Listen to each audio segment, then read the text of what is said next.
Buenas a mis queridísimos estudiantes de sexto de primaria. Sean cordialmente bienvenidos a una nueva clase de comunicación.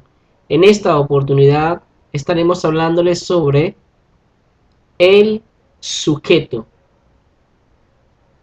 Acompáñenme. ¿Qué es el sujeto?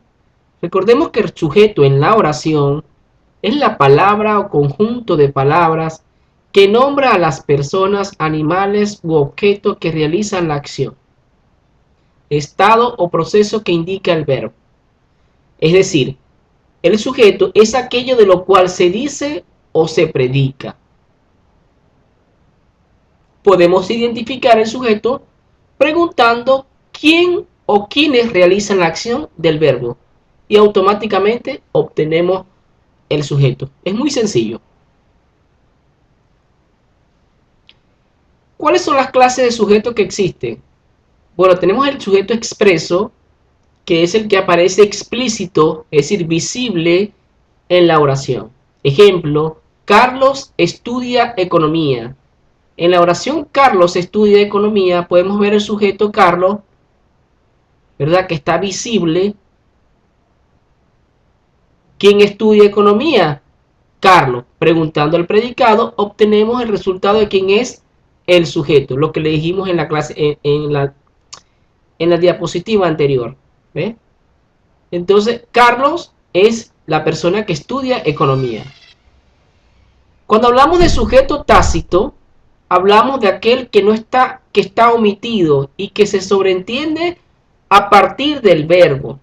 Es decir, por ejemplo, si yo digo come con sus abuelos, ¿quién come con sus abuelos? Ahí el sujeto está tácito, ¿verdad? No está visible, no está explícito en la oración. Yo puedo deducir por el verbo comer, come, que puede ser él o ella, come con sus abuelos. ¿Estamos claros? Miren lo sencillo que podemos identificar el sujeto. Tenemos el sujeto simple, que es el sujeto que presenta un solo núcleo, es decir, un solo sustantivo o un pronombre. El ejemplo, Alicia cumple años hoy. Alicia sería el núcleo del sujeto, que sería el sustantivo, ¿verdad? No hay otro nombre, ¿verdad? Por lo tanto, no hay otro sujeto, solamente Alicia. Entonces, cuando hablamos de sujeto simple, hablamos de aquella oración que presenta solo un núcleo, es decir, un sustantivo. Y hablamos de sujeto compuesto cuando el sujeto presenta más de un núcleo, es decir, dos o más sustantivos. Ejemplo, Juan y Luis viajaron. Ahí tenemos dos núcleos, Juan y Luis. ¿Ok? Por lo tanto, decimos que este sujeto es compuesto. ¿Cuál es la estructura del sujeto? Pues el sujeto, al igual que el predicado, presenta núcleo y modificadores. Cuando hablamos del sujeto puede presentar núcleo y modificadores. Ejemplo, mi hermano aprobó el examen. El modificador directo sería mi hermano, sería el núcleo, y aprobó el examen sería el predicado. ¿Se dan cuenta? Preguntándole al predicado, yo obtengo el sujeto. Pero dentro del sujeto está los modificadores. En este caso, el modificador indirecto, que sería el determinante mi. ¿Ok? Sí, generalmente los modificadores del sujeto van antes del núcleo del sujeto, antes del núcleo. ¿Se dan cuenta? Casi en un 100%, para que no tengan mucho allí. El modificador directo. El indirecto puede ir después del núcleo, pero el modificador indirecto casi en un 100% va antes del núcleo del sujeto. Un dato para que lo anoten allí en sus cuadernos. ¿Qué es el núcleo entonces, profesor? El núcleo es la palabra más importante del sujeto y de la que depende a quien modifica las demás palabras. Entonces, ¿qué categorías gramaticales pueden funcionar como núcleo del sujeto, profesor? El sustantivo, el pronombre y el verbo cuando está en infinitivo. Veamos un ejemplo de cada uno. Fíjense, cuando el núcleo del sujeto es un sustantivo, aquí tenemos un ejemplo. La casa es hermosa. ¿Cuál es el núcleo? Casa, ¿verdad? Porque sería el sustantivo. Ah, pero si yo digo, ellos jugaron fútbol, el núcleo no sería ya sustantivo, sino el pronombre ellos, ¿cierto? Porque si yo pregunto quiénes jugaron fútbol, ustedes me dicen ellos, entonces ellos sería el sujeto, pero también sería el núcleo, porque es la única palabra que está allí. Y ellos es un pronombre. Pero también el núcleo del sujeto puede ser un verbo en infinitivo. Recordemos que los verbos en infinitivo son aquellos que terminan en ar, er e ir. Ejemplo, dar es muestra de solidaridad. Y yo pregunto, ¿qué es muestra de solidaridad? Dar. Entonces dar es un verbo que está en infinitivo. ¿Se dan cuenta? Entonces el núcleo es la palabra más importante del sujeto y puede aparecer en la oración como un sustantivo, como un pronombre o como un verbo en infinitivo. Así que vayan apuntando allí en sus cuadernitos. Vamos con los modificadores del sujeto. El modificador directo es aquel que se une al núcleo, es decir, al núcleo del sujeto sin ninguna preposición, sin ninguna preposición. Y esto es un dato muy importante, si quieren lo subrayan. Sin ninguna preposición de por medio. Puede funcionar como modificador directo los determinantes, fíjense los que pueden funcionar como modificadores directos del núcleo. Fíjense, los determinantes, los artículos, los posesivos, los demostrativos y los adjetivos calificativos. Ejemplo, mi mejor amigo se fue de viaje. Ahora yo pregunto, para identificar primero el sujeto, ¿quién se fue de viaje? Mi mejor amigo. Perfecto, ahí estamos con el sujeto, ¿verdad que sí? Perfecto. Ahora, yo pude haber dicho mi amigo, ¿verdad? O simplemente pude haber dicho Juan se fue de viaje. Sustituir amigo puede decir Juan se fue de viaje. Y ya elimino los modificadores.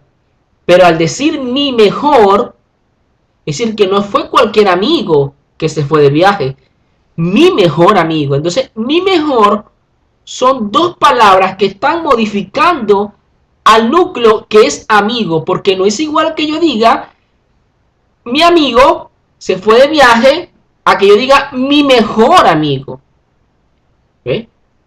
Es decir, que ese mi y ese mejor están modificando al sustantivo amigo. ¿Verdad que sí? Por eso que se llaman modificadores. Porque cambian el significado de la oración. No es igual que yo diga mi amigo se fue de viaje a que yo diga mi mejor amigo se fue de viaje. No fue cualquiera, es mi mejor amigo se fue de viaje. ¿Se dan cuenta? Entonces, por eso que se llama modificador, porque cambia el contexto, el significado de la oración. ¿Ya? Entonces, por supuesto, mi y mejor serían los modificadores, porque aquí me dicen que los modificadores pueden ser determinantes. Le digo, mi es un determinante. Recuerden las clases pasadas, ¿verdad? Mi es un determinante. Pero mejor es un adjetivo calificativo.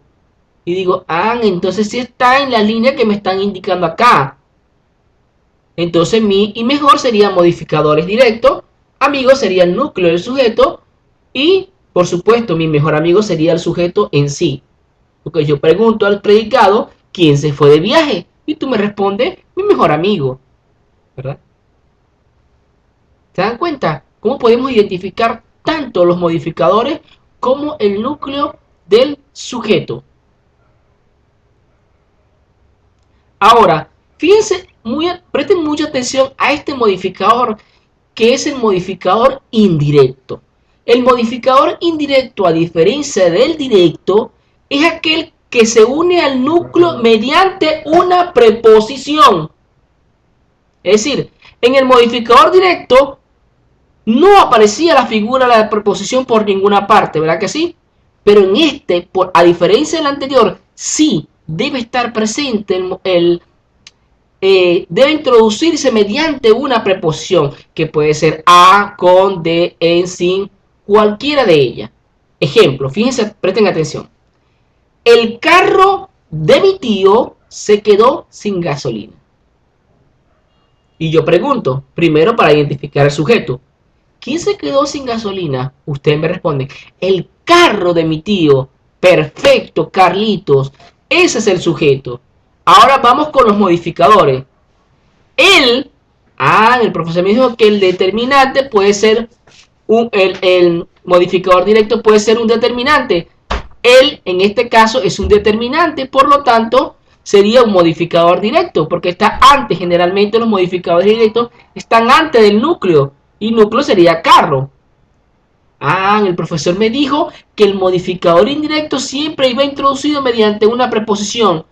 De mi tío me parece que sería el modificador indirecto porque está introducido mediante la preposición de. ¿Se dan cuenta? De mi tío. Entonces, de mi tío sería el modificador indirecto. Y de esta forma tan práctica y sencilla podemos identificar el modificador indirecto. ¿Se dan cuenta, mis hijos? Es muy práctico, es muy sencillo. Y finalmente la posición. ¿Qué es la posición? Es el modificador que expresa con otras palabras el mismo significado que el núcleo del sujeto. Es decir, voy a explicar el mismo significado del núcleo del sujeto, pero con otras palabras.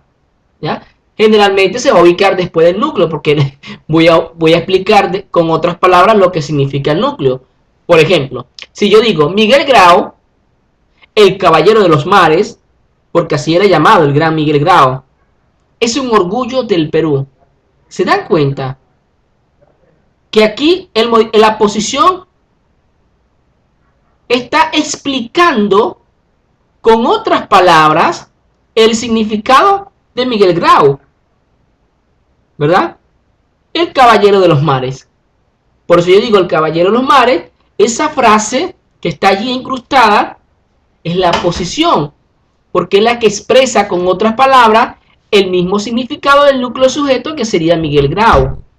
Es un orgullo del Perú, porque sencillamente yo pude haber dicho Miguel Grau es un orgullo del Perú, pero yo le quise introducir una posición, porque yo sé que él era llamado el caballero de los mares. Yo digo Miguel Grau, el caballero de los mares es un orgullo del Perú. ¿Se dan cuenta?